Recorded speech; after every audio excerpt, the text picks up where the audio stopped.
It's the Big Fat American Radio Show. It's the Big Fat American Show. I'm your fellow Big Fat American. I'm your favorite Big Fat American. We're with Carmine Appice. Carmine. Who lost weight? I did. Who lost weight? I did, too. Carmine Appice. I know, but he's Carmine You lost Appice more weight? Who lost weight? Who lost weight? Did you lose some weight? Yeah. How much? All total from when I was fat. Yeah. I don't remember 30 pounds. 30 pounds? I lost about 40 pounds. So Yeah, I know. I think, you know what it is? We were both fat and didn't realize it. I realized it. You did? I went to a nutritionist, and she told me how to lose 20 pounds. I did. Uh-huh. And then with all these physical things that happened to me in the last couple of years, I lost another 10 pounds. Oh, that's... I had this thing called C. diff that I caught in Venezuela in 2017. What the hell is C. diff? It's a bacteria that gets in your intestines and messes up your whole tract down there. Is that what Elton John almost died from when he was down in the Amazon? They had to fly him back from some bacterial infection? Maybe. It was a couple years ago. I don't know, but could be. It was terrible. Well, I had it for 3 months.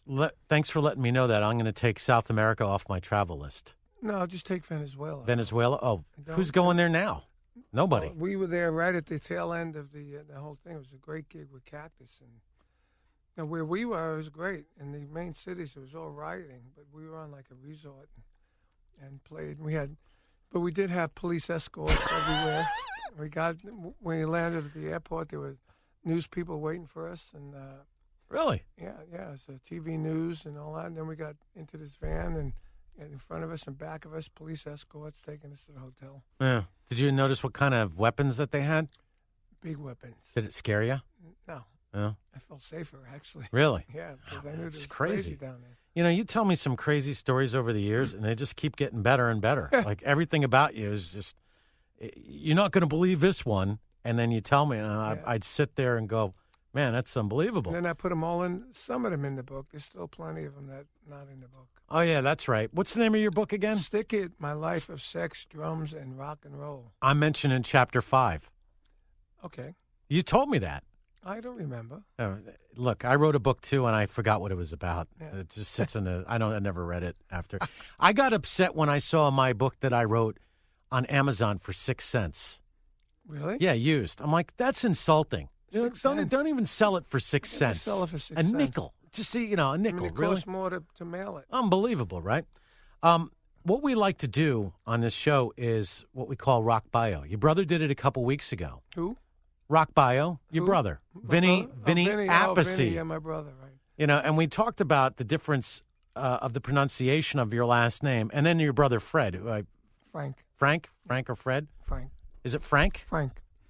There's no Fred there? No Fred. Where does Fred come from? Frederick, right? Frederick. Frank is short for anything? Frank is Italian. Frank? Francis. Oh, okay. Is he see? Francesco. That's what I was getting at. His name is Francesco. No, his name is Frank. Frank. Yeah. But not Francis. No. Just plain old Frank. Plain old Frank. All right. Is Frank the oldest? Yep. Okay, so what does Frank do? Very interested in Frank. We should get him on. He's retired now, but he was a international spice salesman. He sold truckloads of spices to like Costco and Target and all that, and he made a fortune. He ended up making more money than me and Vinny. That's amazing, right? It is amazing. It is amazing because he was always studying, going to college and studying.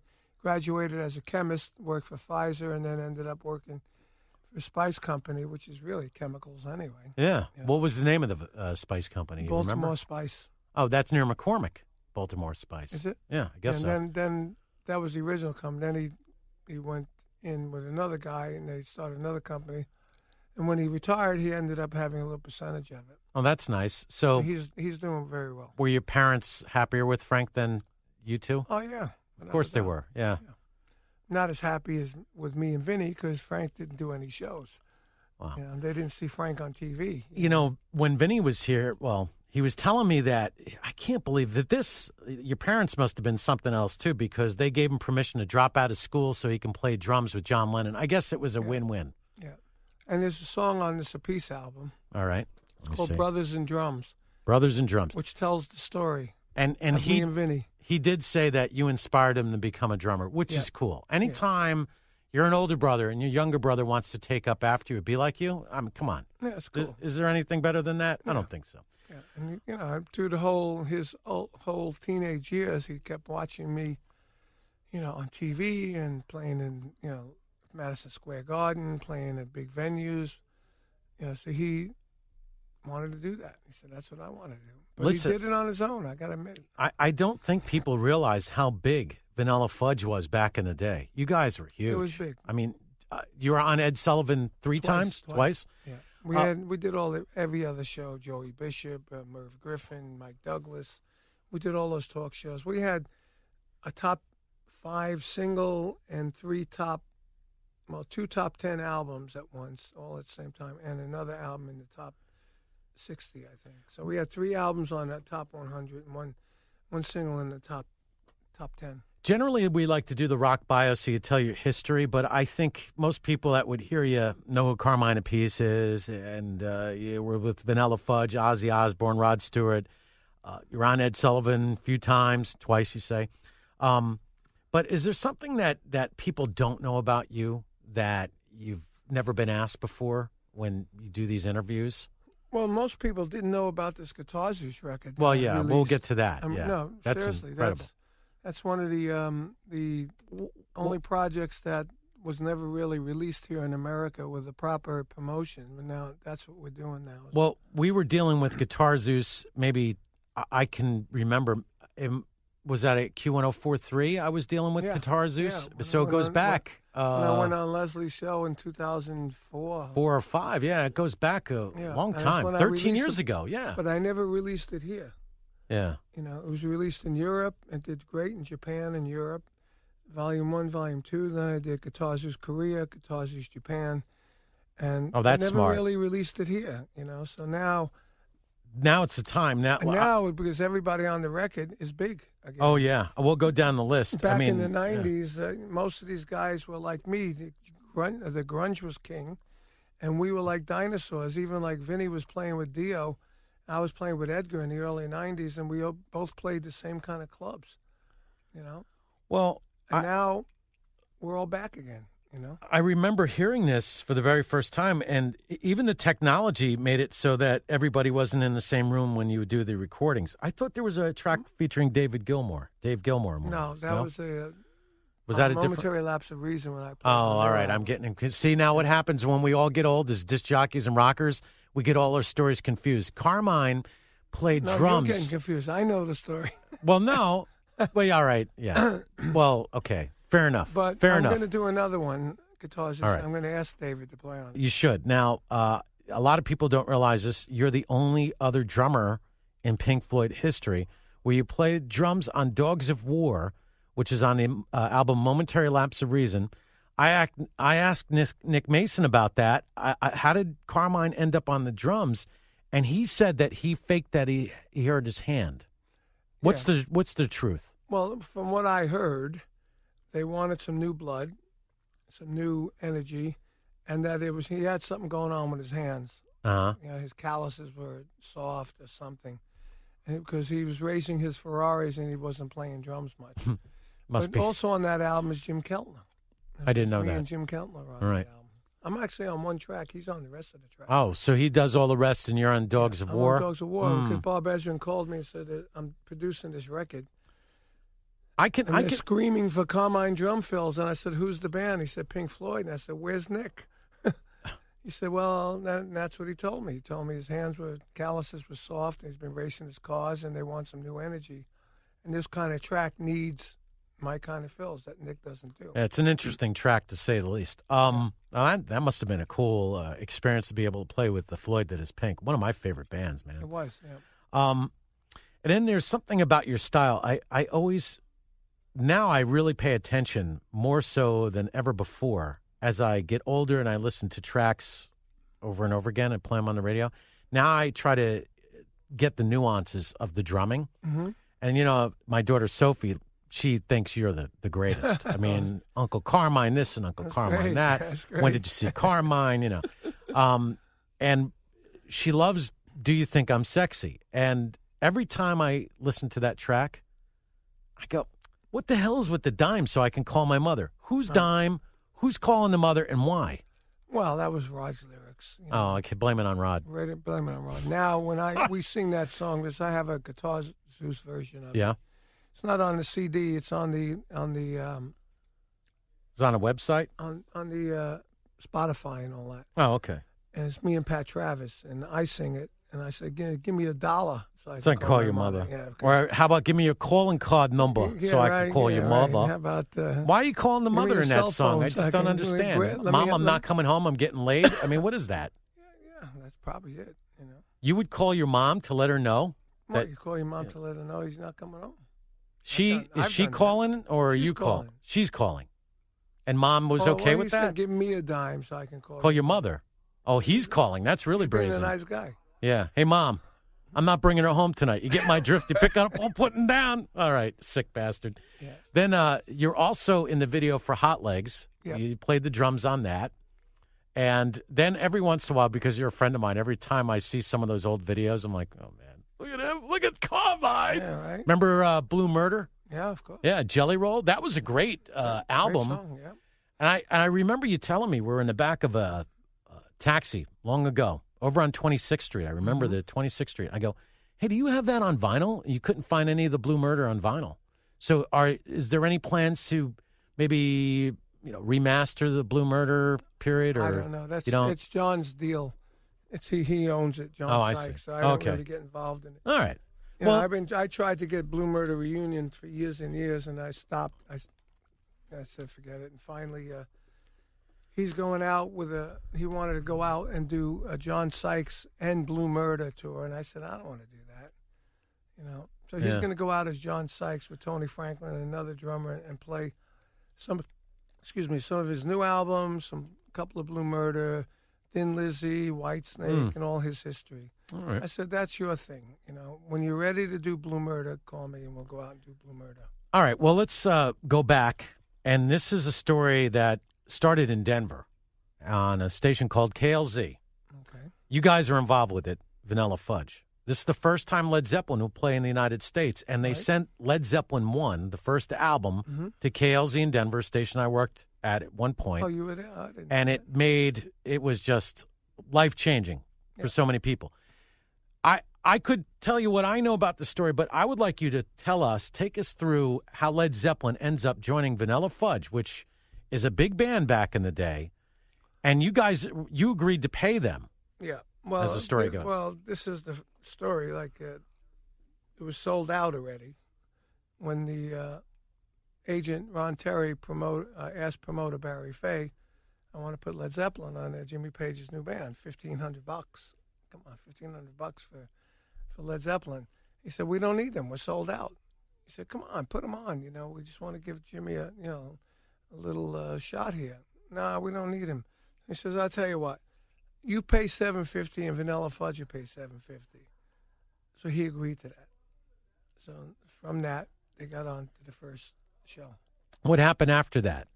Well, after that, we did a lot more shows with them. Uh-huh. Right after that, and we went to Seattle, Portland, that area. We did a bunch of shows with them, and then 6 months later, I had gotten John Bonham a drum set like mine, so he loved it, and I called Ludwig and said, I think they're going to be big. Understatement of 5 decades. Yeah. And we had the same drum set, and then we went out for the summer, and we did, I don't know how many shows, 20, 30 shows together.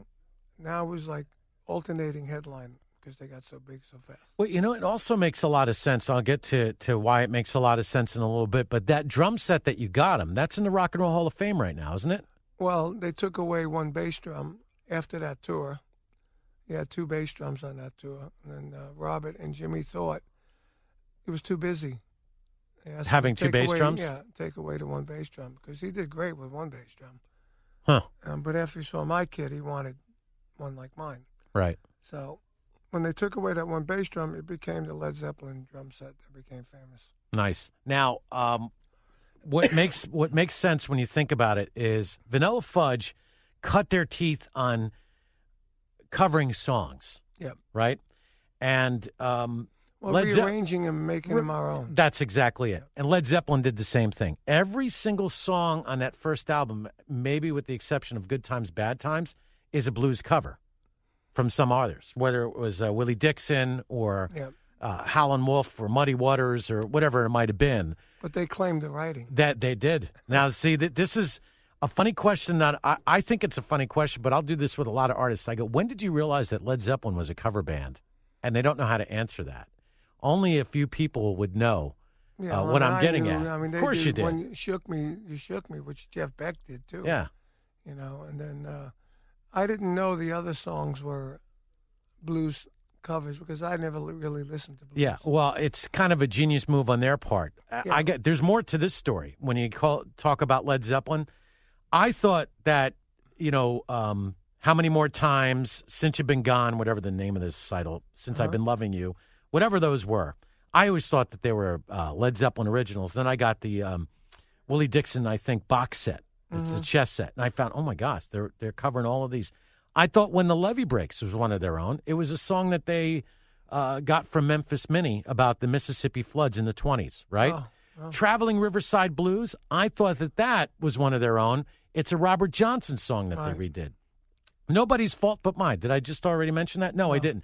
That's another. That Nobody's Fault But Mine might have been, I'm going to say either Muddy Waters, one of those blues artists. But I was surprised at how many of those songs that they, Here's one for you. We were told by them that the Good Times, Bad Time lick was taken from one of Tim Bogart's bass licks that he'd done on one of our records, and they took that lick and just repeated it and did it with the guitar. And I have the audio of that, which I can play for you later, where John Paul Jones talks about who inspired Good Times, Bad Times. Oh, really? I think his story is a little bit different, but, hey, the legend grows by people telling different stories. Yep. Let's talk about your guitar, Zeus, because I think this is great. Now, this goes back a while ago, as you said, and I remember hearing it for the first time 14 years ago. Let's just say 14 years ago. I'm like, damn, this is really cool.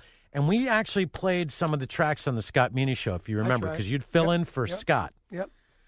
Then maybe it was last year, a year or two ago, I was going through my catalog, my digital catalog. I was transferring stuff over, and then I put together a stream, a radio station of my own that's online at ZachMartinRocks.com, right? I got two. And I'm driving to work one day, and I look down, I'm like, what's this? This is great. And this Guitar Zeus. I'm like, oh, my gosh, I forgot all about that. Yeah. Immediately, I get to the studio. I picked up the phone. I called you. I go, dude, this Guitar Zeus is awesome. Yep. And at the same time, you're going, well, guess what? We're releasing it. So let's talk about... I got some bonus tracks on there that were never released, like that first track, Mother's Space. Was never finished. Okay, but this is great. It's a 2D... Oh, wait a minute. One CD. I remember it was like more than one CD back in the day. Oh, all right. There's 33 tracks that are on digital platforms. Oh, see, so I think somewhere in my collection, I couldn't get to play for whatever the reason. You think it would always be able to play it? I have all 33, maybe more. You don't have 33. You sure? Maybe 28, 27. Okay, all right. But I got more than that. There's 5 brand new bonus tracks. Okay. On that, which is some of these are like the Mother's Space is a brand new track that was never released. I found a 24 track. I dumped it to digital, and I listened to it, and everything was there except the guitar player. Yeah. And I asked Bumblefoot if he'd play on it, and he said he would. He did. So that's a brand new track. Another one, John Norm's track, Nothing, was never released. It was finished, but it was never released. It was released only once in Japan, I believe, and but never released anywhere else in the world. And it was only on CD. Well, let's talk about some of the other guitar guests you have on Guitar Zeus. This is a great album. If you love guitar rock, this is for you. Gonna Rain featuring Richie Sambora. 4 Miles High with Steve Morse. Nobody Knew Brian May. Now, I couldn't believe this 14 years ago. My first thing was like, how did you get Brian May? So how did that happen? How did you get Brian May to do the track? Well, when I came up with the idea, it took me a couple of years to find a manager that can put the deal together. So while I was out doing things, I ran into Brian at a clinic that we were both doing at a music store day. And I asked him if he'd play on it. He said, yeah. Because we were friends from the Rod days, and when they had to hang out in L.A. for taxes, I used to hang out with them quite a bit. Yeah, tax refugees, isn't that what they're called? Yeah. So I knew Brian, and so when the time came, he said, "Yeah, send me the tape." I gave him a choice of songs. He picked that song, and I sent him a 24-track Slave by FedEx. He did it and sent it back. That's nice. And now, the thing about Brian May, he's definitely got a signature sound. You just know it's him when he plays. Sort of like when you play the drums. I know it's a Carmine Appice. Yep. Nice picture on your phone there. I like that, huh? Yeah, it's very nice. It's my girl. It's art. So, yeah. Anyway, so Brian May Makes me feel at home. Yeah, I could see that. Brian May, he's got his own style. Did you see the biopic Bohemian Rhapsody? Yes. What did you think of it?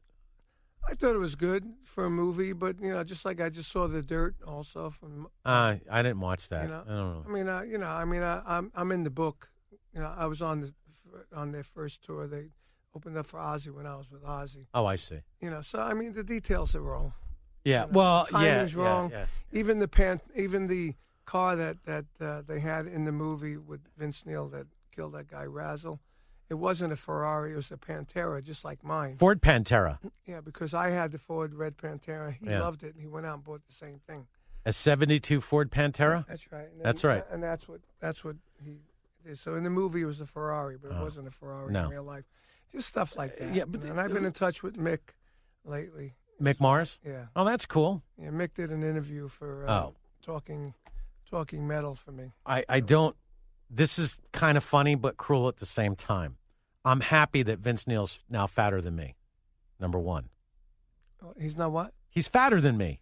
He is? Yes. Now? Yes. He is? Why are you looking surprised? Like somebody else can't be fatter than me? No. Once in my life, I got someone else. I didn't know he was fat. Yeah. Oh, man. He's chubby wubby. Really? Oh, my gosh. And I don't want to say anything negative, but I saw a video on Facebook where he's singing, and it sounds like Cartman from South Park, and he's got the female singers helping him out, which is cool, but Nick was never like a great Vince. singer. Yeah. I mean, Vince, he wasn't a great singer. He's a screamer. He was a good performer. Yeah.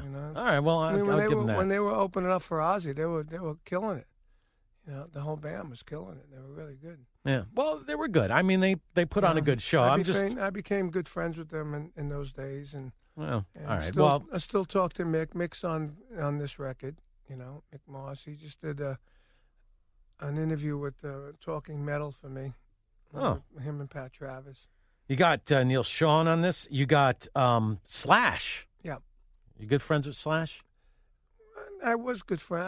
I haven't been in touch with him lately. But you got to understand one thing. What? When we did this record, 1995. Yeah, right? I know. Grunge was has-beens. Yes, I know that. Yes. Slash wasn't with Guns N' Roses. Brian wasn't with Queen. Neil wasn't with Journey. Dweezil Zappa, who's on I love Dweezil. Stuff. Dweezil was just Frank's son. Zach Wilde was a sideman of Ozzy. And Ted Nugent couldn't get a gig. Yeah. Yeah, I know. Because of the grunge thing, and everybody was getting out of the hair bands and stuff like that.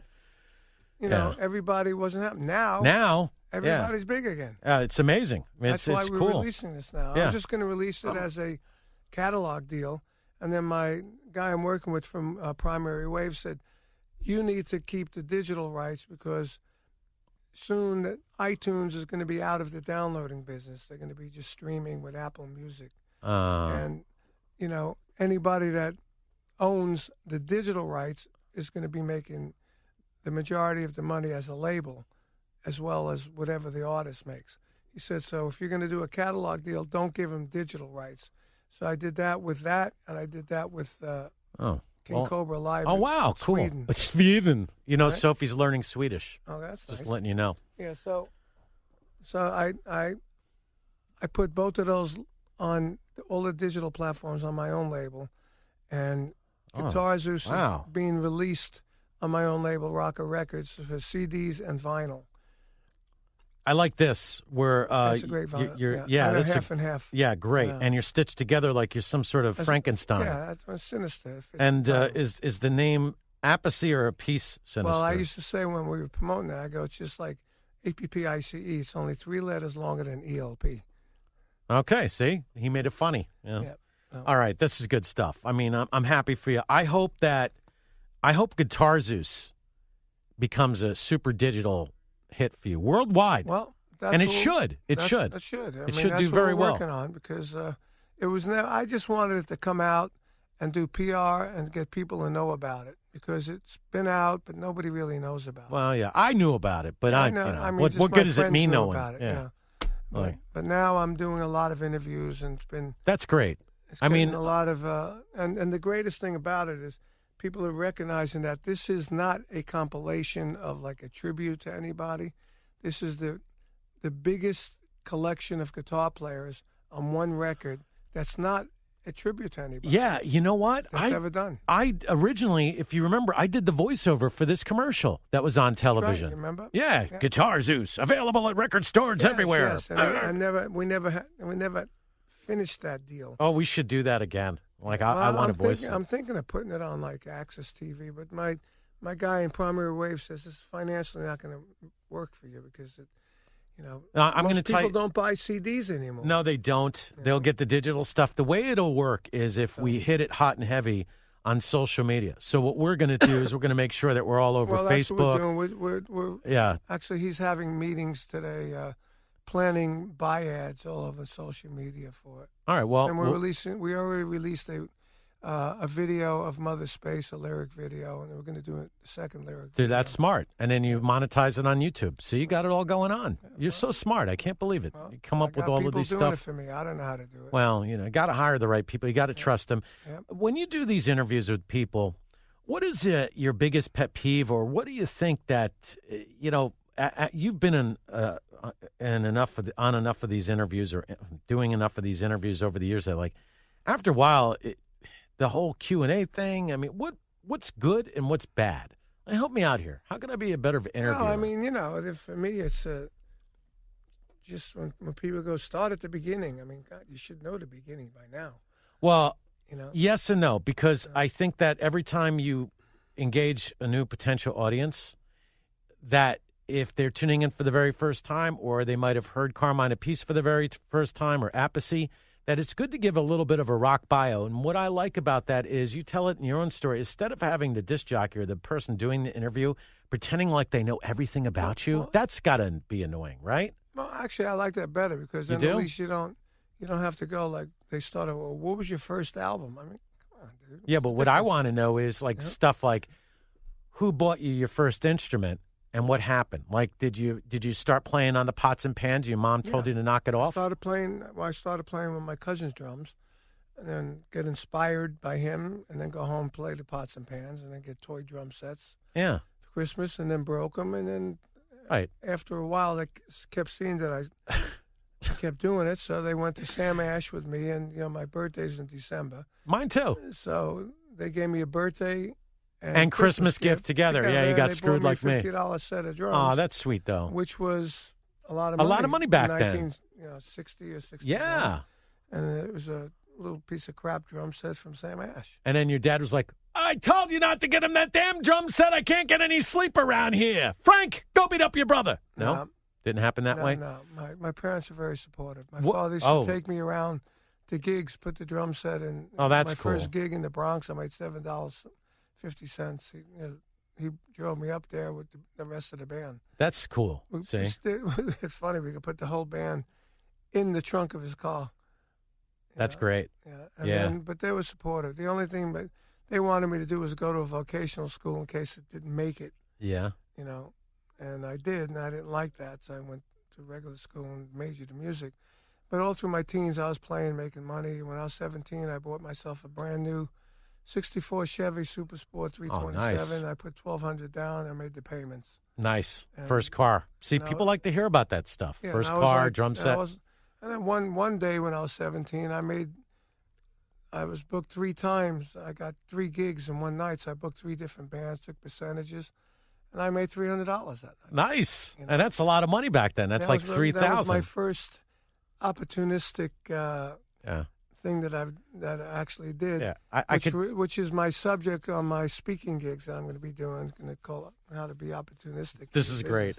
One day, Carmine had 3 dates with 3 different girls and 3 gigs that he booked, and he was able to juggle the whole thing like he was Peter Brady in the Brady Bunch. Not 3 dates, three band. I know I added the dates in because that makes it even funnier. You got to add to that. Okay. You know? I didn't know you were kidding. And they're all named Marge. Just make up a strange name. Kids will feed off of that. Yeah.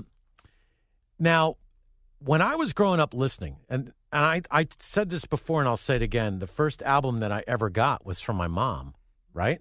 Mm-hmm. Ellie, she gave me Vanilla Fudge. And I go, who the hell are these guys? I'm a teenager. She goes, man, you don't know anything, do you? I'm like, well, she goes, Vanilla Fudge before Led Zeppelin was like the Led Zeppelin.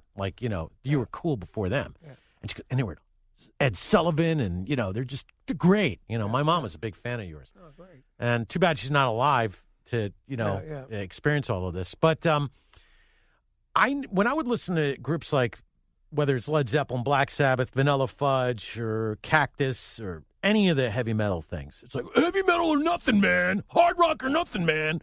And then to find out that drummers like Bill Ward from Black Sabbath or various other ones all grew up listening to Gene Krupa and Buddy Rich and these other drummers that my dad told me about. Yep. What were the drummers that you listened to? Gene Krupa, Buddy Rich, Max Roach, Joe Morello. Did you know that Sammy Davis Jr. could play the drums? Yep. Yeah, that's amazing. I look at some of those old. Fred Astaire can play the drums. I'm not surprised to hear that. Yeah, and it's in my book. I gave him one of my drum books. You gave him one of your drum books? Yeah. So. That's one of the stories in my book. We played with Rod 6 nights at the Forum. Fred Astaire came with Gregory Peck to see us. Oh, man, Gregory Peck. All right? That's great. And then we went to Rod's wedding party by Alan Carr gave. And this big guy walks up to me. It was Gregory Peck. He comes up and goes, "Hi, I'm Gregory Peck. I know who you are." That's great. My mother would be freaked out if she. Yeah, see knew what I'm talking right? about. So, yeah. And he's. Wow. He's saying that I was with Fred Astaire watching you guys, and when you did your solo, Fred Astaire turned to me and said, "This is the best drum solo I've seen since Gene Krupa." Wow. And I said, "Wow." Fred Astaire said that about me, and I'm thinking, Gregory Peck is telling you this, and I'm like all freaked out. He said, Fred's a drummer. I said, "No, I didn't know that." He says, and he always said to me, "Man, I'd love to learn how to play rock drums," So I said, "Well, I have a book, instructional books." He says, "Oh, man, you can give it to me, and I'll give it to Fred." I said, "Okay, Greg." Gregory Peck, what's your... I did. He lived right next door to Rod Stewart. And he said, "Next time you're at Rod's house rehearsing, come over and give me a book, and I'll give it to Fred." It's cool. And then I got a letter from Fred. My favorite Gregory Peck movie is Keys to the Kingdom. It's his first movie. No, I didn't see You should check it out. He plays a missionary in China, and he goes through, I think I did Yeah, see that's that. a great I movie. did see that. It's his I've never first. seen It's a him black in and white in the cassock. And he's wearing a priest outfit. Yeah, like I wear on weekends. Yeah, it's good stuff. One of my favorite movies. Yeah. Great actor. The Omen, that was good. Great Good actor. stuff. Yeah, And anyway, he gave it to Fred, and Fred gave me a letter back saying, "Thank you for the book with the nice inscription. I've enjoyed your music, your work many times. Love, Fred Astaire." That's amazing. Wow, that is really cool. Now, and you've always been a teacher drummer. That's what I like about you. I remember one time you, I said, "Listen, you gotta, my boss over here, he's a real big fan of yours. Can you give him a private lesson?" You did. Remember Andy? Yeah. Yeah, we rented a studio, and you. Right. I'm like, good luck keeping up with that, Andy. He probably still sucks at it, but I just did a master class in Chicago yesterday. I like to play air drums, but I think I get it wrong all the time. The drums, to me, is the hardest instrument to play. And then if you're a singer and you play the drums, which you can do, that, to me, raises you up in a whole different level of musicianship and talent. It does, because it's four-way coordination going with the drums, and singing is a fifth coordination. Yeah, and you're moving 2 feet separately. And the funny thing how do you for do that? me is that the song Blue Murder by Blue Murder is a really intricate drum groove, and then you got to sing the chorus over that, which I had to actually rehearse that on my own before we went to the band rehearsal to get that coordination together. I would imagine, yeah. And how much? Most of the time I didn't have a problem, but that one I did. How often do you rehearse these days? Practice? When I go to Connecticut and we have the house out there, I got the drums there. Yeah.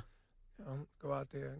It varies on when I go out. I don't have like a specific practice routine every day. Oh, you don't? Or you do? I don't. Oh, you don't? No.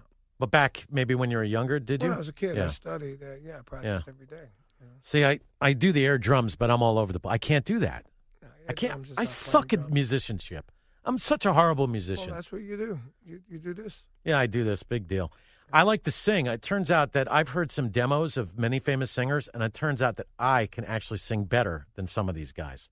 I'm a really good vocalist. Well, that's good. And I can record bands, and I'm good at mixing. Some people that sing that made it big don't deserve to make it. Yeah, I agree, especially after they put all the processing on it. Gosh, can't believe I sing that way.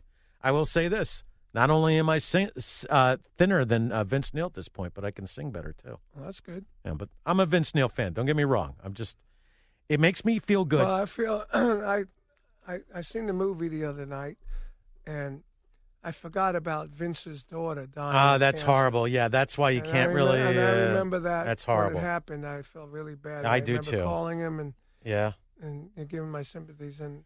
But in the movie, it was a real emotional part of the movie. It was Yeah, really good. I would imagine. I mean, look. Even though a lot of the details were different and everything, but it was enjoyable. Let me tell you the reason why I'm happy about him being fatter and can't sing like he used to, and I can sing and I'm not as fat. Because when I was a young disc jockey, I was always the plubby one, and all the rockers never had any trouble with their weight, and I always did. And some of them razzed me about it. So as I get older and I see some of the guys who used to be thin, now fatter than me, you can't blame me for being happy about There that. you go. Right? See? So, I guess if I had my choice, it would have been nice to be thinner back then, but it's not so. Yep. I was thin when I was in the Army. Looks like you got to go You somewhere. were in the Army? Oh, yeah, I was a tank officer. Did you know that? I was the latrine officer. The troops to never war? made a movement without me. Did you go to Vietnam? No, I was not in Vietnam, no. I was in after the end of Vietnam when it was very unpopular to be in the military. Right. I was with the 50th Armored Division, 2nd of the 102nd, I never Company was C. in. I was 4F. And now I'm a reserve captain. Oh, So, that's cool. I could, I guess, go back, but if I went back, I'd be a chaplain. How's that? So do you get Like a that? pension when you're old enough from them? No, I don't. But I get my SAG-AFTRA pension, Oh, yeah, which well, brings... yeah, me too. Yeah, good, because this is something I wanted to touch upon, and before we wrap it up, you got your Guitar Zeus, and you got your Appice album with your brother. Yep. You got King Cobra. You got some Cactus out there, which is Cactus, amazing. Amazing career. I mean, we can go on and talk for hours and hours.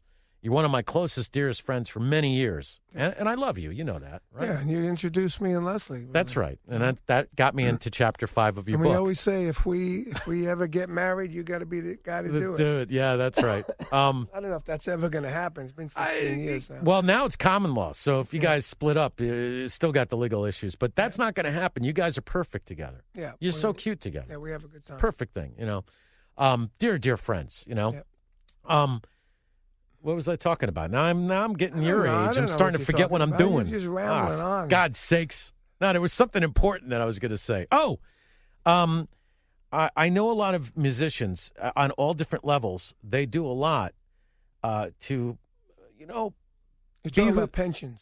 yeah, that's where I'm getting to. Okay. They do a lot to bring art to people. And I think there's a misconception of people who see these artists and listen to these artists and hear about these artists and buy their records. They think that they're all swimming in dough, but it's not true.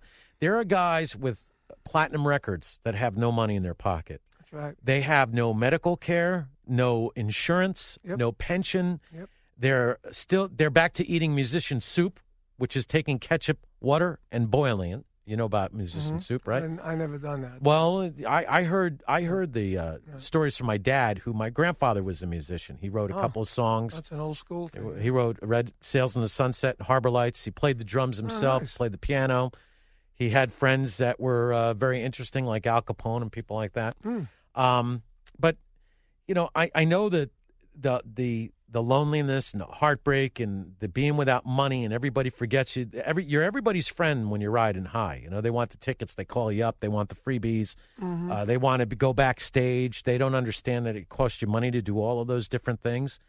So what I want to do in the next few years is develop a nice fund, put together some fundraisers, put together a maybe concert series where we raise money to help people that are musicians, regardless of how well they made it, or how big they made it, that has a fund so it can help them with electrical, when they got to pay their power bill, the water bill, food, medical care, medicine, just to make sure that we don't abandon these That's people. That's a big undertaking. It really is, but I think it's necessary, and I think that there's a lot of them that you right. can see on GoFundMe. Musicians that got cancer now. It's not fair, and they can't afford any medical care. But there's plenty of money to go around, and maybe if it's only a few $100s to help these guys out, it's at least it shows that okay, look, you didn't have a normal job like everybody else, but you made so many people happy. You don't deserve to be treated like an unwanted dog. Yeah. Okay, it's just bad. So I think that there's enough of us that can do something. I mean, there's always the flake that, brought it upon him or herself. Yeah, like I said, it's a big It's an undertaking. But I think it's worth it. I mean, disc jockeys have SAG-AFTRA. Right? Yeah, we could do that. We can fund it with Guitar Zeus. Buy your copy of Guitar Zeus. Listen to this. Carmine is going to donate a portion of the proceeds. Yeah, just where do you buy it? That's the problem. All right. Well, listen. We're the only place you can buy a copy is my website or Amazon. Well, I have GuitarZeus.net. Merch now. Merch now. What's GuitarZeus.net? Well, that's just a website. You can't buy it there?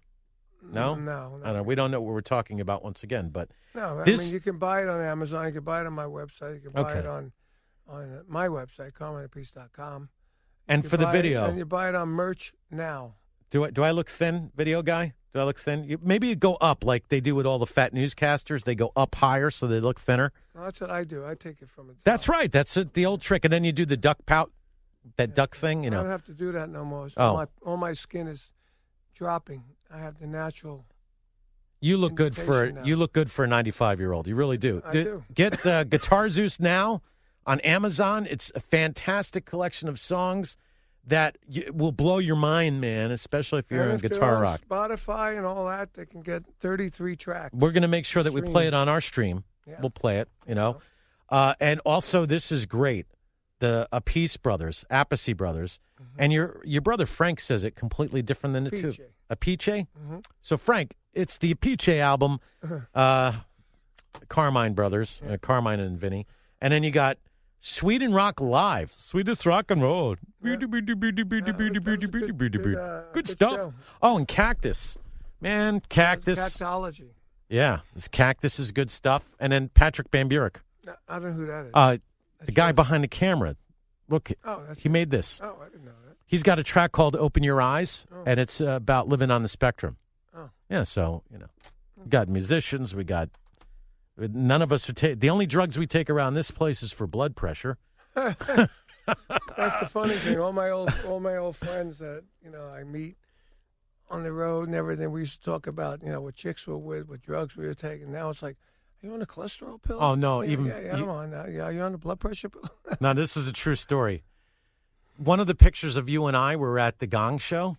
Right. And everybody's got the readers. And then I think at one point, like, can I borrow your readers? And we're all like giving each other reading glasses. Well, now I need readers still, but I had the cataract surgery, so I don't need far distance normally. But I got clear glasses with readers on the bottom because I don't want to carry readers around. No, I'd rather just wear them. These are transitional. Yeah, progressive. Thank you. Yes, transitional progressive. Yes, I don't need the bifocal anymore. I just need the reader. But when my eyes heal, I see what you're saying. Yeah, I get you. I just saw the top of them's clear, right? But and the bottom's the reader. And I don't need that. I could. Well, before right after cataract surgery, I was beautiful. Now I got some problems. All right. We'll figure that out. The idea was that I just need reading glasses, and I said, I don't want to carry reading glasses. Oh, let me read this. Hold on, let me take this out. So I just read, on the bifocal part and leave the top clear. Well, that'll work. Yeah, and that works easier. All right. Well, the little reading I don't have tips. To carry them around. I'm just always wearing them. All right. Well, listen, when we get to the old folks' home in Englewood, I get to call the 4 o'clock bingo. There you go.